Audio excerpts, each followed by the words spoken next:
Hi, my name is Peter Singer. I'm past president of the American Thyroid Association, and I'm here at the annual meeting of the American Thyroid Association here in San Juan, Puerto Rico. I'm privileged to be able to participate in the Fellows Track educational sessions this year, as I have for many years, and I'm just so delighted to see so many fellows here this year. I'm trying to encourage fellows to get more involved in the ATA and like to make the point that this is a wonderful organization, great fellowship.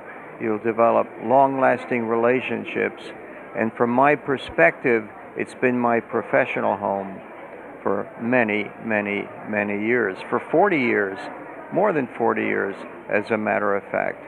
I always love coming to this meeting, seeing my friends and colleagues, and I especially like seeing more and more young people coming to the ATA meetings.